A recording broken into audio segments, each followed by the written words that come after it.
ہائے ہائے ہائے ہائے، بہت لمبا حساب کتاب لکھا ہے. دیکھو، باغی بن کے شادی کرو، باغی بن کے نکاح کرو، کر کے بتاؤ سوسائٹی کی ایسی کی تیسی. اگر سورس آف انکم نہیں ہے تو اس نیت سے کمانا شروع کرو کہ شادی کروں گا، اللہ مدد کرے گا. آپ اور کسی چیز میں آر محسوس نہ کرو. ٹماٹر کی ریڈی لگانی ہے اور ریڈی لگا لو، اللہ دیکھنا کیسی برکت دے گا. آپ کا ایک وقت پہ ٹماٹروں کا بزنس ہوگا، سمجھ رہے ہو. اور رکشا چلانا ہے، رکشا چلاؤ، نکاح کو فوکس کرو. نکاح کرنے والوں کے ساتھ اللہ نے مدد کا وعدہ کیے. میں نے سرسری طور پہ خط پڑھ لیا، لیکن میں یہ پڑھنے کے قابل نہیں ہے جو انہوں نے حالات لکھے ہیں نا، سنانے کے قابل نہیں ہے لوگوں کو.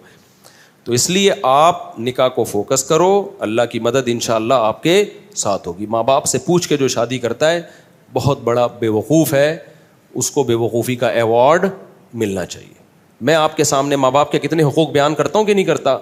مجھے نہیں یاد پڑتا کبھی مجھے والدین کا تذکرہ اور میں نے اپنے رونے کو ضبط نہ کیا ہو. یہ رشتہ ایسا ہے نا ماں باپ کا، انسان نہیں آنکھوں پہ ضبط کر سکتا. شادی میں نے اپنے ابا اماں کو بھی لفٹ نہیں کرائی، سمجھ رہے ہو.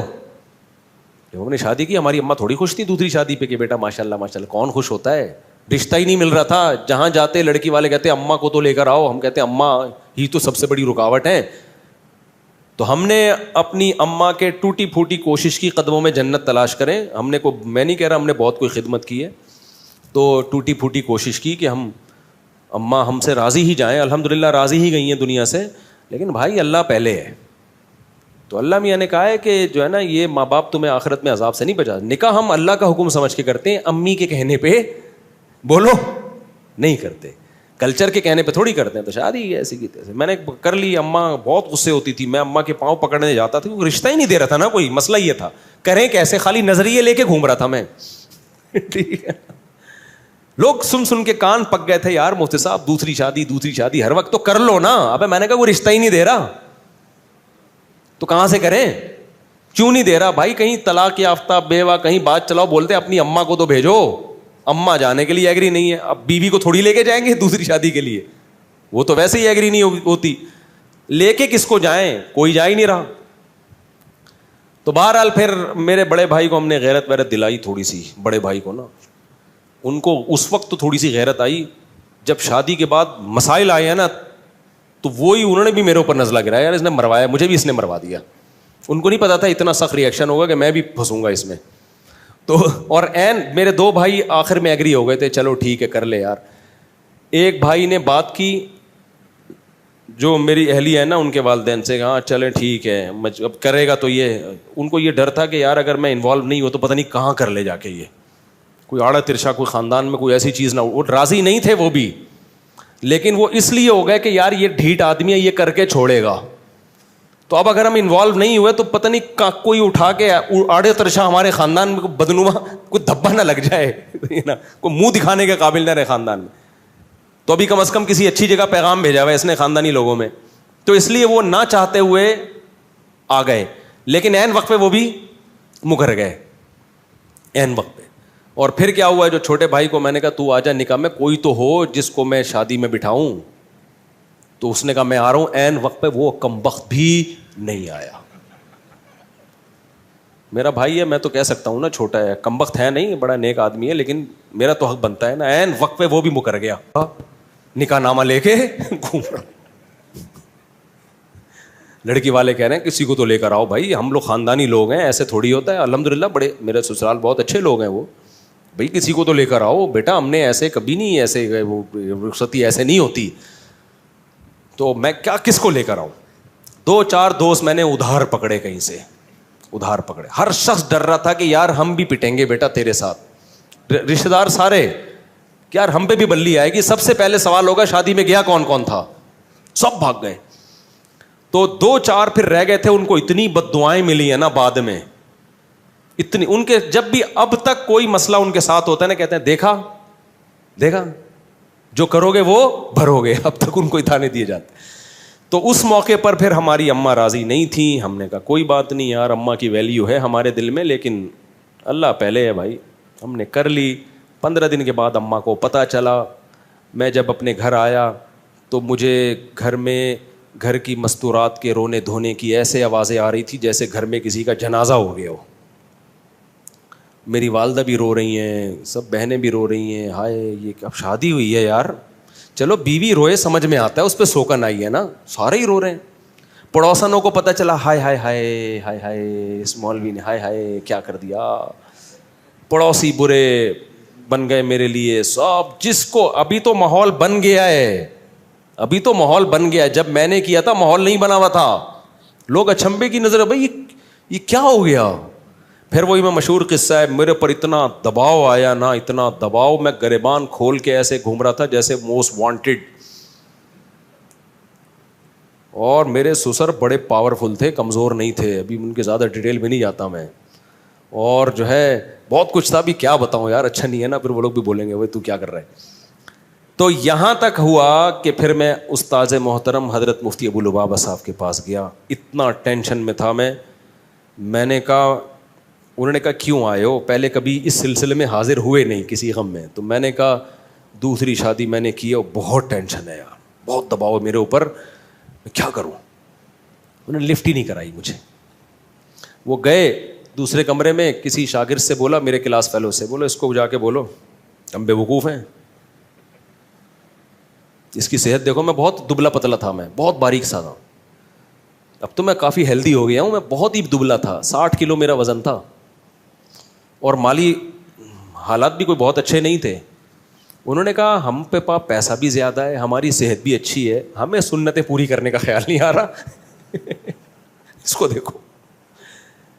اور اب آیا روتا ہوا, رو نہیں رہا تھا, یعنی صورت میری رونے والی بنی ہوئی تھی. پھر مجھے کہنے لگے, اس شاگرد سے کہا, مجھے ڈائریکٹ کہا بھی نہیں, لفٹ نہیں کرائی گئی, کیونکہ یہ کیس ہی ایسا ہی نہیں ہے کہ اس میں کوئی کیس بنتا ہی نہیں ہے, یہ تو تم نے خود حماقت کی ہے.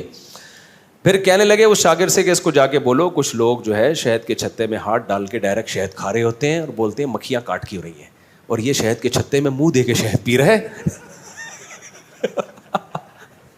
اور بول رہا ہے کہ مکھیاں کیوں کاٹ رہی ہیں. میں نے کہا اب ساری زندگی کے لیے گالیاں تمہارا مقدر ہے, ہم تو بالکل ہی منہ ہمارا اور چھوٹا سا ہو. تو اماں کے یہ حالات. پھر جب زیادہ غم آتے ہیں نا انسان پر, تو اس کو انجوائے کرنا شروع کر دیتا ہے. یا تو میں ڈپریشن میں چلا جاتا, سر جا کے پھوڑ دیتا اپنا, خودکشی کی طرف جاتا, یہی ہوتا نا, ہر طرف سے بے عزتی ہو رہی ہے. یا میرے پاس ایک راستہ یہ تھا, ایسی کی تیسی, بھاڑ میں جائے یار. پھر ہم نے یہ کیا, ہم نے کہا جاؤ. میں جب دلائل میں غور کرتا تو دلائل میں ہمارا پلڑا کیا تھا, بھاری تھا. پھر ہم نے گریبان جان کر کھولا, پہلے تو ٹینشن میں کھولا ہوا تھا نا. ہم نے کہا ہم شریف آدمی ہیں ہی نہیں. لوگ کہتے تھے نا تم مولوی ہو کے, شریف آدمی ہو کے, اللہ کا شکر ہے ہماری عزت تھی, عزت دار گھرانے سے ہو کے شریف آدمی ہو کے. میں نے کہا کس نے کہا میں شریف ہوں, میں تو بدماش آدمی ہوں.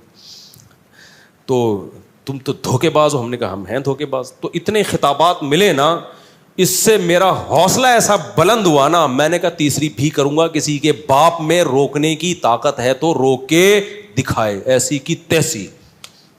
پھر جو میں پھڈے باز بناؤں نا, میں نے کہا یار اب ہمارے بڑوں نے بتا دیا تھا بیٹا زندگی گئی ہے پھڈوں میں. میں نے کہا ابھی نہیں, پھڈوں کو انجوائے کرنا ہے, ٹھیک ہے نا. یہ ہوا. تبھی تو میں کہتا ہوں دوسری شادی انتہائی ڈھیٹ قسم کے لوگوں کا کام ہے.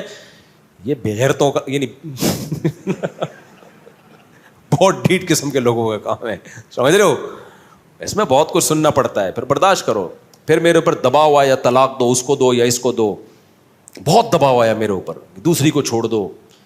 میں نے کہا میرے نا قتل کر دو, قتلے بنا کے بوری میں بند کر کے گدھوں کو کھلا دو, طلاق نہیں دوں گا میں. آج بڑے بے غیرت ہوتے ہیں, بے غیرت لوگ. دوسری شادی کی, عورت سے فائدہ اٹھایا, اور تھوڑے دنوں میں اس کو طلاق دے دی کہ جی میری پہلی بیوی کا دباؤ بہت تھا, میں مجبور تھا. ابے تو بے شرم آدمی, جب تیرے میں دم نہیں تھا تو نے کیا کیوں ہے؟ یہ بہت کیسز آ چکے ہیں. تبھی میں دوسری شادی والوں کو فوراً اپریشیٹ نہیں کرتا. جب کوئی آگے بتاتا ہے نا دوسری کی ہے میں نے, ابھی کی ہے, ابھی آگے پتہ چلے گا, فوراً چھوڑ دیتے ہیں. ذرا سا دباؤ آتا ہے, میں تعریفیں نہیں کرتا بھائی اپنی, لیکن موٹیویشن کے لیے بتانا پڑتا ہے. ہم نے جب کی ہے, ہم پر جو دباؤ آیا ہے نا آپ سوچ نہیں سکتے, بہت دباؤ آیا ہے. تو میں نے کہا کہ مجھے, یہ میرے الفاظ ہیں, آپ بھی سیکھ لو. میں نے کہا مجھے قتل کرو, چاپڑ لے کے بوٹیاں بنا کے کوؤں کو کھلا دو, یہ ہو سکتا ہے, طلاق نہیں ہوگی. اب غلط کیا, صحیح کیا, کر لیا, بس. سب کہہ رہے تھے غلط کیا, میں کہہ رہا تو چلو اس پہ مشورہ کریں گے, غلط کیا کہ صحیح کیا, کر لیا. اب یہ ریورس نہیں ہوگا, یہ عمل, سمجھ رہے ہو, اب یہ عمل ریورس نہیں ہوگا. تو ایسے دھماکے کرنے ہیں تو کرو بھائی, ورنہ جیسے تمیز سے بیٹھے ہوئے ہو نا ایسے زندگی گزارو. لیکن خدا کی قسم اس ٹینشن کا اپنا مزہ ہے یار. اتنا مزہ آ رہا تھا نا گریبان کھول کے, ابھی ادھر جا رہا ہوں, اب وہاں گالیاں سننے کو ملی, پھر ادھر آ رہا ہوں. تو اس سے اتنے فائدے مجھے زندگی میں حاصل ہوئے, اتنا کانفیڈنس. پھر میں نے کہا اب تیسری کروں گا, پھر پھڈے. ابھی میرا بیٹا مجھے کہہ رہا ہے ابا میری شادی کر دو, زبان سے نہیں کہہ رہا, ادھر ادھر سے اشارے کروا رہا ہے. تو میں نے پتہ ہے کیا کہا ہے, میں کر دوں شادی, مجھے کوئی وہ نہیں ہے, میں بچوں کی شادی بر وقت کرنے کا قائل ہوں. ہاں میں لوگوں سے یہ کہتا ہوں کہ بچے میں اگر ذرا سا بھی خطرہ ہے نا کہ باپ پہ بوجھ بنے گا, پھر اپنے خرچے پہ نہیں کرو, کیونکہ بعض بچے ابا کے خرچے پہ کر کے پروڈکٹ ہر سال آتی رہے گی ان کی, وہ سارے خرچہ کون اٹھائے گا, وہ اپنی ذمہ داری نہیں اٹھاتے. تو پھر ایسے میں ماں باپ کو کبھی ترغیب نہیں دیتا کہ اپنے خرچے پہ بیٹوں کی شادی کرو. ہاں بیٹا سمجھدار ہے, آپ کو پتا ہے کہ یہ اپنی ذمہ داریاں پوری کرے گا, ابھی بے روزگار ہے, کل روزگار لگ جائے گا, تو پھر باپ کو چاہیے کر دے. لیکن مسئلہ میرے ساتھ ایک یہ آ رہا ہے کہ یار اگر میں اپنی بہو ابھی اسی گھر میں لے آؤں اور ساس بہو کے جھگڑے ہو گئے شروع, تو اپنے جھگڑے تو انسان نمٹا سکتا ہے, دوسروں کے نہیں نمٹا سکتا. تو پھر میں اپنے بارے میں بولتا ہوں تیرا کیا ہوگا کالیا, یعنی میرا کیا ہوگا کالیا, کیونکہ میں نے پہلے دوسری کی, پھر پھڈے ہوئے, پھر تیسری کی, پھر دوبارہ سے دونوں کے الگ سے پھڈے شروع ہو گئے, پھر چوتھی کی, پھر تینوں کے پھڈے.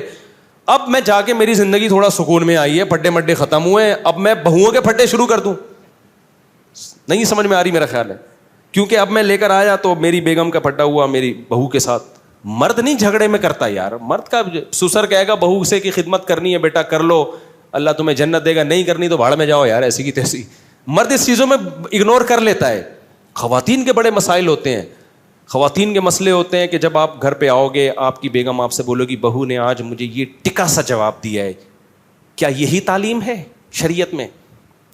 تو میں بہو سے پوچھوں گا کیوں بھائی ٹکا سا جواب دیا ہے, جھوٹ بول رہی ہیں یہ جھوٹ بول رہی ہیں, آپ جھوٹ بول رہی ہیں, میں کہ جھوٹی ہوں؟ بھائی وہ جھوٹی نہیں ہے, وہ سچی ہیں.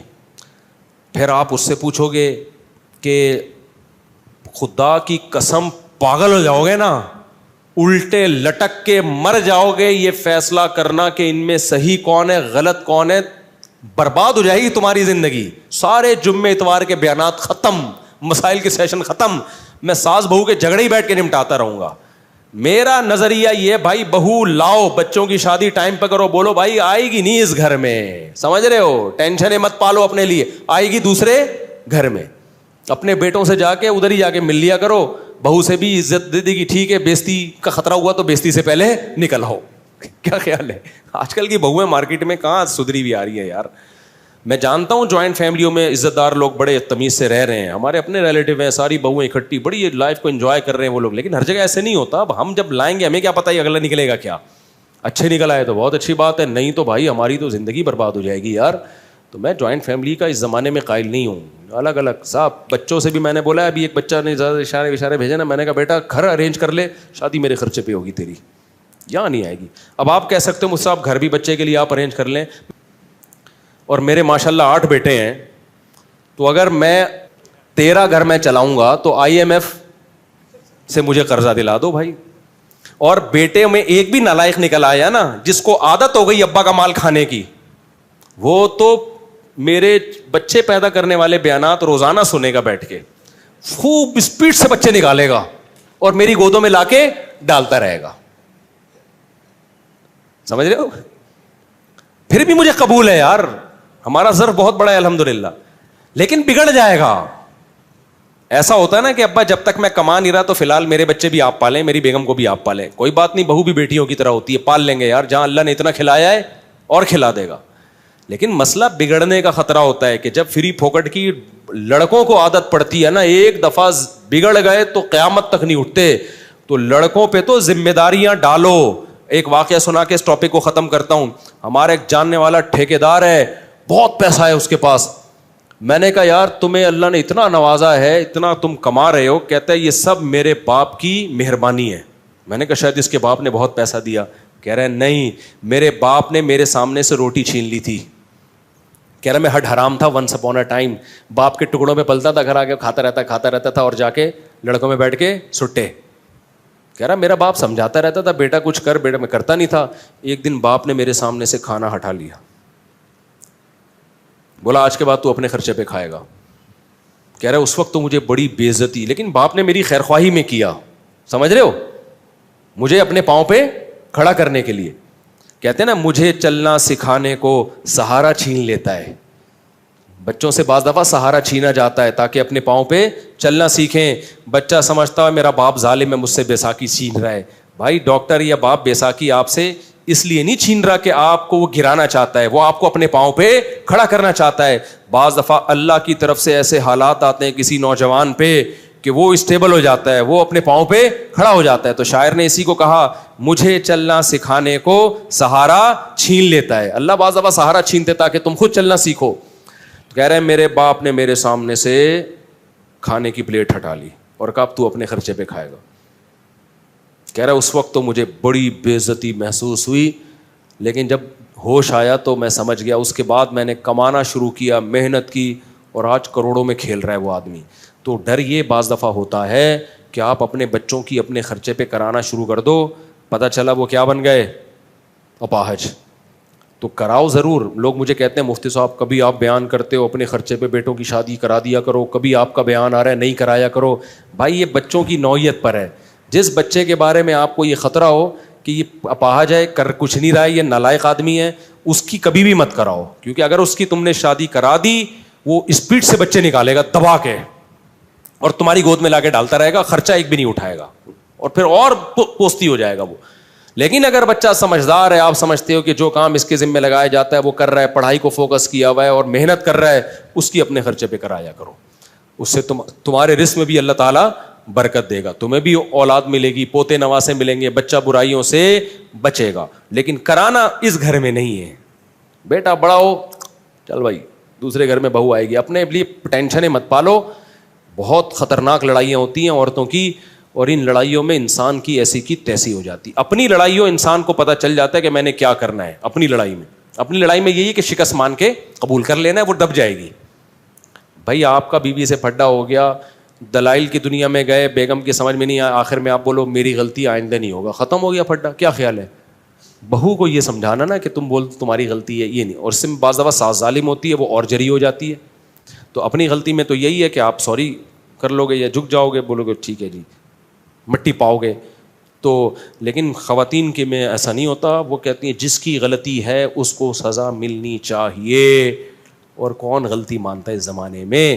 وہ ایک آدمی کی شادی ہوئی, 100 سال ہو گئے, بڑا ہینڈسم اسمارٹ نکلا نا وہ. لوگوں نے پوچھا یار تم 100 سال میں بھی اتنے ہینڈسم, اور تمہاری بھابھی بھی, ہماری بھابھی بھی ماشاء اللہ بڑی ہینڈسم ہے, یہ ہوا کیا ہے؟ کہتے دیکھو میری جب شادی ہوئی تھی تو میرا بیوی سے ایگریمنٹ ہوا کہ جب بھی غلطی ہوگی نا تو جس کی غلطی ہوگی وہ سوری کرے گا, اور سوری بھی کرے گا, اور 500 قدم بھی, 500 نہیں یعنی 10 کلومیٹر بھی پیدل چلے گا وہ. تو کہہ رہے جب بھی ہماری لڑائی ہوتی ہے سوری بھی میں ہی کرتا ہوں, 15 کلومیٹر پیدل بھی نہیں چلتا ہوں. اس چکر میں واکنگ کر کر کے میں دبلا رہا ہوں, اور میں 100 سال کا ہو گیا. تو اس نے کہا چلو جب بھی غلطی ہوتی ہے تو ہی مانتا ہے, اور 15 کلومیٹر بھی تو ہی چلتا ہے, تو بھابھی کیوں اتنی اسمارٹ ہیں؟ کہہ رہے وہ یہ دیکھنے کے لیے میرے پیچھے پیچھے چلتی ہیں کہ چل بھی رہا ہے کہ نہیں چل رہا ہے. وہ یہ دیکھنے کے لیے کہ چل بھی رہا ہے کہ نہیں چل